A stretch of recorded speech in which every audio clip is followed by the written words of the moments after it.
हरे कृष्ण। ओम अज्ञानतिमिरान्धस्य ज्ञानाञ्जनशलाकया चक्षुरुन्मिलितं येन तस्मै श्रीगुरुवे नमः।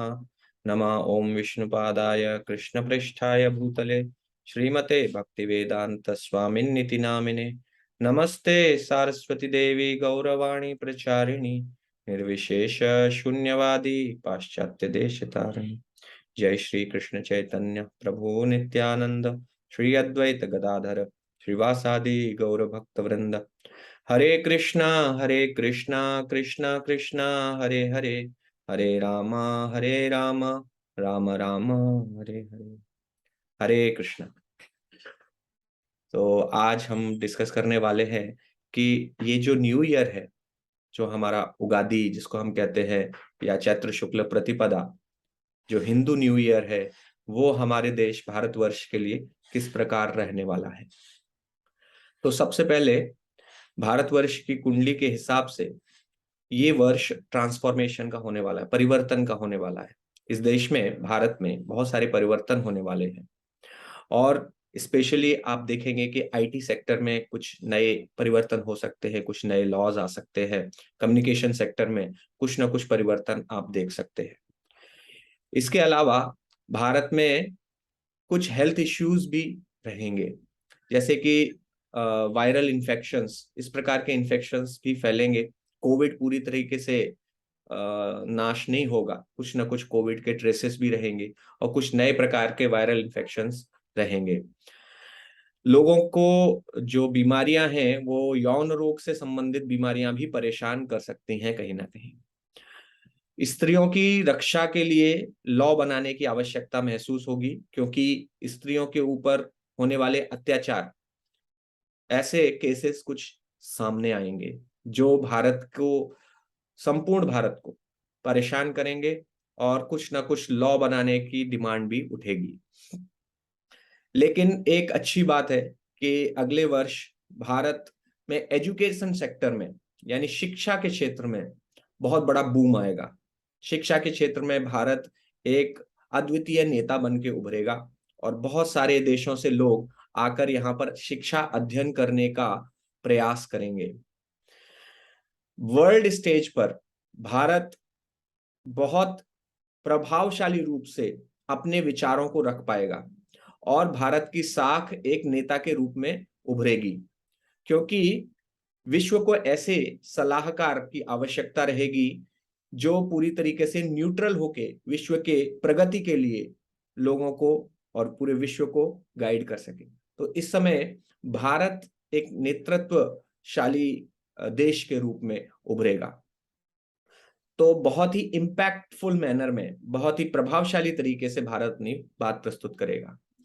लेकिन कुछ डिप्लोमेटिक रिलेशनशिप इस साल फेल हो सकते हैं।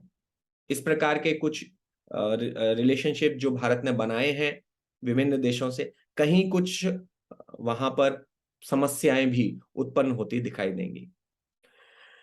ऐसा भी होगा कि कुछ स्टेटमेंट्स ऐसे आएंगे भारत से, या भारत के उच्च पदाधिकारियों से, या हो सकता है बड़े बड़े नेताओं से, जिनकी वजह से वर्ल्ड स्टेज पर भारत समस्याएं फेस कर सकता है। तो इसलिए हमारे देश के नेताओं को बहुत सावधानी से अपनी बात को बोलने की आवश्यकता है। एक और समस्या जो भारत में इस साल देखने को मिल सकती है कि भारत के पश्चिमी क्षेत्रों में, पश्चिमी राज्यों में कुछ दंगे, कुछ हिंसक घटनाएं या दंगे जैसी संभावनाएं उत्पन्न हो सकती हैं, जिनमें जिनमें कुछ मात्रा में क्षति होने की संभावना है, जान और माल दोनों की। भारत का जो वैदिक ज्ञान है, उसको विश्व के पटल पर यद्यपि माना जाएगा, लेकिन भारत को कहीं ना कहीं आक्रमणों का सामना भी करना पड़ेगा। इस वैदिक विजडम को, जो भारत का जो वैदिक ज्ञान है, उसको आक्रमणों का सामना भी करना पड़ेगा। लेकिन ये इस प्रतियोगिता में भारत जीतेगा, और भारत को अन्य देशों से भी बहुत सपोर्ट मिलेगा। तो भारत का जो, हमारा जो वैदिक विजडम है, उसका प्रचार प्रसार होगा इस साल। भारत में जो रिलीजियस फिगर्स हैं, जो धार्मिक नेता है, उनको भारत के ऊपर, भारत के ऊपर उनका प्रभाव बढ़ेगा, उनको और शक्तिशाली वो हो जाएंगे। तो हो सकता है कुछ पार्टियों के साथ संबंध के कारण, या हो सकता है कुछ पार्टियों में उनको ऐसे पद मिल सकते हैं जिसकी वजह से वो भारत के लिए बहुत बहुत महत्वपूर्ण कार्य करेंगे। तो ऐसा जो धार्मिक नेता हैं बहुत सारे, वो धार्मिक नेता भारत के पटल पर इस साल छाए रहेंगे। एक अच्छी बात यह है कि जो भारत का जीडीपी है वो ग्रो करने की पूरी संभावना है, क्योंकि एजुकेशन सेक्टर में, फाइनेंस सेक्टर में, एंटरटेनमेंट सेक्टर में भारत को इंटरनेशनल रिकॉग्निशन मिलेगा। यानी भारत की तरफ लोग आकर्षित होंगे। जैसे पिछले साल आरआरआर को, आरआरआर के एक गाने को ऑस्कर मिला, तो इसी प्रकार से एंटरटेनमेंट सेक्टर में कुछ ऐसी अच्छी मूवीज आएंगी जिनको विश्व के पटल पर माना जाएगा, बहुत सराहा जाएगा, और उनको कुछ बड़े अवार्ड्स भी मिलेंगे। तो भारत इस क्षेत्र में, इन क्षेत्रों में, एजुकेशन सेक्टर में भारत, फाइनेंस के सेक्टर में और एंटरटेनमेंट सेक्टर में, इन तीनों सेक्टर्स में भारत बहुत उन्नति करेगा। इंश्योरेंस सेक्टर भारत का जो होगा उसमें थोड़ी समस्याओं का सामना करना पड़ सकता है, लेकिन भारत का जो रुपया है उसको शक्ति और भी मिलती जाएगी, बहुत शक्तिशाली हो जाएगा। और जैसा कि हम जानते हैं कि अब 18 देशों ने भारत के मुद्रा को अपने अंतरराष्ट्रीय व्यापार करने के लिए स्वीकार कर लिया है। तो भारत की जो रुपी है उसको और भी देश अभी स्वीकार करेंगे, रुपी को इंटरनेशनल ट्रेड के लिए और भी लोग स्वीकार करेंगे।